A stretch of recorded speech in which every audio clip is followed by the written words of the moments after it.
KMGX, the Phoenix, Arizona weather discussion. This is for Wednesday, the 26th of March. I'm Michael Groff. Slightly cooler temperatures today, along with an increase in mid and high-level clouds.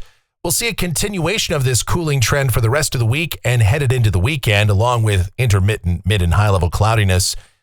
How cool will it get? How long will it last? What about some rain chances? Boy, we could use some rain. Will we see any? We'll talk about that, plus an unusual potential severe weather event in the Pacific Northwest of all places. Yeah, there's a lot to talk about, so let's dive on in. First, the almanac from yesterday.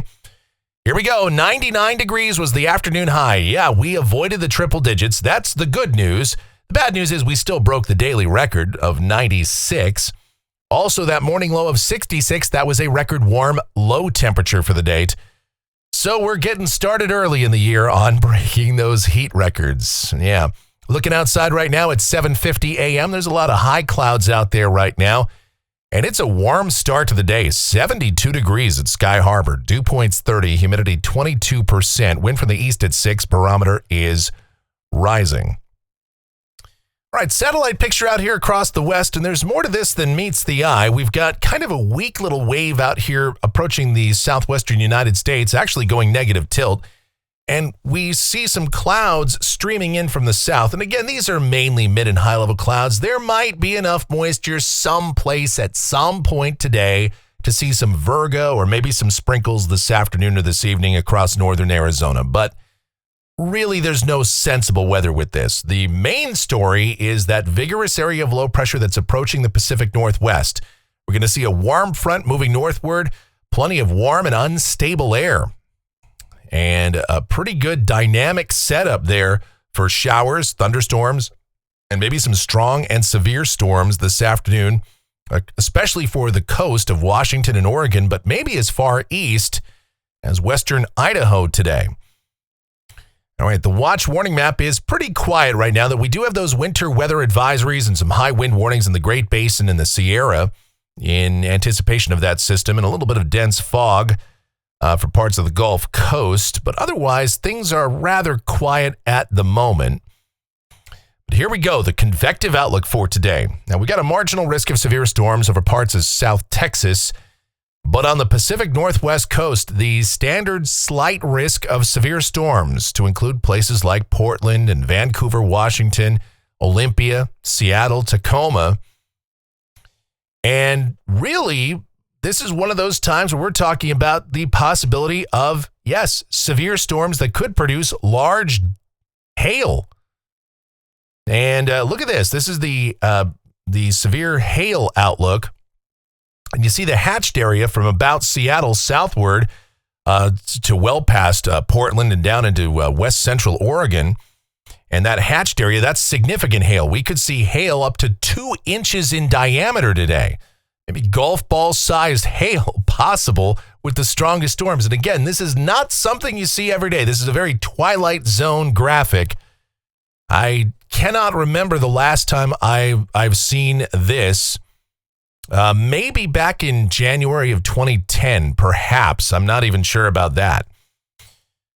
This is the tornado probability. And again, this is the probability of a tornado within 25 miles of a given point. And you're in the 2 to 4% bracket, again, from about Seattle south to Portland.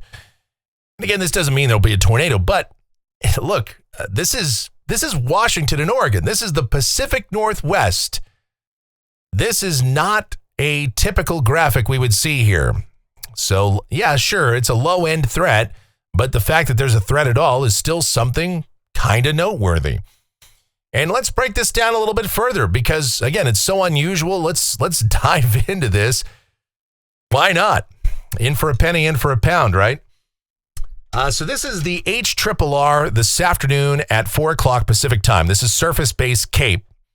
And how about values of 2,000 to 2,500 joules per kilogram? Again, kind of centered right there west of the Cascades from about Portland up to Seattle. Places like Olympia, even up toward Bellingham, Washington, we've got, near 1,000 joules per kilogram worth of CAPE. So, yeah, you've got the instability here. The surface-based CAPE, this is the instability, the buoyancy of the atmosphere, the ability for air parcels to freely rise. With good diffluent flow ahead of this low and that warm front surging northward, everything is set. I mean, there'll be good rising air and some warm air. Now, we'll see surface temperatures well up in the 70s, maybe approaching 80 degrees across western Oregon this afternoon. And that's quite unusual for late March. I'll show you this. This is the 0 to 3 kilometer helicity. Now, this is the veering of the wind with altitude. Now, again, it's the 0 to 3 kilometer. The 0 to 1 kilometer is not very significant on this. But 0 to 3 kilometers shows values 1 to 200 meters squared per second squared. Actually approaching 250 meters squared per second squared. And as a baseline, when you're talking about the potential of severe weather and maybe some supercells, you see values on this graphic over about 100, and that's significant. Now, again, this is when you are talking about helicity, the lower 1 kilometer is the most important for the possibility of tornadoes. But supercells, you look at that 0 to 3K range, and yeah, certainly we could see some at least isolated to widely scattered supercell thunderstorms out here for coastal Washington and Oregon. Just kind of boggles the mind a little bit. And this is the lifted index. And again, you see LIs, 5, 6, maxed out here at about 8 to 9, minus 9 degrees Celsius, again, from Portland up to Seattle. I mean, you've got very, very good indications of rising air, steep lapse rates. All the ingredients are there for strong to severe storms. Now, again, the primary threat from storms would be large hail, but we could see some damaging straight line winds and isolated tornadoes. This is a forecast sounding coming off of the HRRR this afternoon about 5 o'clock. This is for Portland. And some numbers just jump out at you. You don't see this in the Portland area very often. 3,000, most unstable CAPE at 3,000 joules per kilogram. Again, 0 to 3 kilometer helicity is about 212 meters squared per second squared. I know to a lot of you, this is just a bunch of numbers and geek stuff, and we're really just, we've pegged the geekometer all the way into the red. But I just can't help but take a look at some of this data and just think this is, pretty unbelievable. Not that it's never happened before, but it is rare to say the least. D-CAPE, downdraft CAPE values. And that's something that we often talk about here in Phoenix. Now, those are not quite as high as we see here in the desert Southwest, but still upwards of 700 to 800 joules per kilogram. That does imply that as these thunderstorms collapse, we could see some strong straight line winds as well. So all modes of severe weather are possible, but the most likely is large hail, then gusty winds, an isolated brief spin-up tornado. We're not going to see long track violent tornadoes, but an isolated brief spin-up is not out of the question either. You see the possible hazard type on the right is marginal tornado. The conditions are, at least based on the algorithm, marginally favorable for perhaps a brief, weak tornado. So all those things, you got to keep those in mind. So let's keep going here. This is the day 5 outlook. Now, this is Sunday. We've been talking about this event now for a while as well. And the SPC is still pretty keyed in on the idea of a pretty broad risk of severe weather that extends from around Houston and the Sabine Pass, Lake Charles, northward to include places like Shreveport, Little Rock, Tupelo, Jackson, Birmingham, Tuscaloosa, Huntsville, Nashville, Memphis, all the way up to Indianapolis and Columbus, Ohio. Again, for Sunday night. And this outlook actually runs through early Monday morning, 12Z Monday, which would be 7 a.m. Central Time. So that's something we're going to have to watch as well. And the indications are that we could have a severe weather outbreak here, perhaps not as significant as what we saw a couple of weeks ago. But still, we're going to watch this as it unfolds very carefully as well. Will it be more of a linear type event? That's kind of how things are looking right now, but that can change. We're still a little too far out to say with great certainty how this is going to unfold, but worth watching, that's for sure. All right, here's the precipitation outlook. This is valid through Wednesday morning of next week. And in the lower 48, there is just one state that has no precipitation chances anywhere within its borders. And I'll give you 3 guesses, and the first 2 don't count. Of course, it's Arizona. No rain here in the valley, nothing statewide. And really, if you want to find any precipitation, you have to go eastward toward Texas. The heaviest rain will be found across Texas, Louisiana, the Pacific Northwest coast, and over the central and eastern Great Lakes and into the Northeast. We, of course, are dry. Now, look, dry weather in early April is not all that uncommon, but will this last? Will we see a change in this weather pattern? We'll talk about that and everything else right now as we get to the models. Take a look, see what the future may hold. Here we go, the GFS.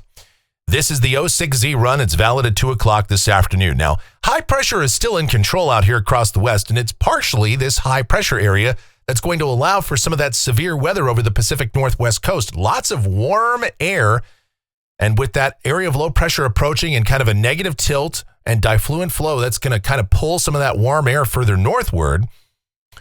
And we have a little wave coming into the southwest. And again, it's a baggy wave, kind of taking a negative tilt characteristic. So what it means down at the surface for the rest of the day today, here in Phoenix, not much to concern ourselves with. We'll have partly sunny sky, a lot of mid and high level clouds around. High temperatures, upper 80s and low 90s. We should see highs several degrees cooler than what we saw yesterday. No threat of a triple digit today, in all likelihood. And yes, you see those showers and thunderstorms firing up for the Pacific Northwest coast.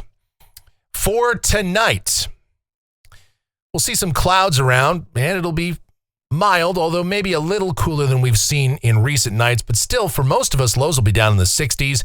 I expect 50s in the cool spots. And then tomorrow, again, upper 80s, low 90s, mostly sunny sky returns.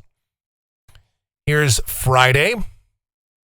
Highs should be in the mid-80s, mostly sunny sky. Now, as we go to the weekend, we're going to see these weather systems kind of pass by to the north of us. The flow is going to relax, turn more zonal here. So we'll see more high clouds coming through. We'll call it partly sunny for Saturday. High temperatures drop into the upper 70s to mid-80s across the southern deserts. Highs will be mostly in the 50s and 60s in the mountains. Same story on Sunday, upper 70s to mid-80s. The sky is partly sunny. And Monday, highs mid, maybe upper 80s with partly sunny sky. And we'll see a continuation of these variable high clouds as we go to Tuesday with high temperatures again, somewhere between probably 83 to 88. All right, let's keep it going. This is Wednesday, the 2nd of April. And again, the heights are above average here over the southwest. So temperatures are going to remain a little bit above seasonal averages, probably not way out of bounds, but it's going to be warm out there with highs, I'd say, anywhere from about 85 to 88, maybe approaching 90 for the warmest deserts. We have another pretty impressive area of low pressure off the Pacific Northwest coast, and we'd love to see that sneak its way down here, but I just don't know about that.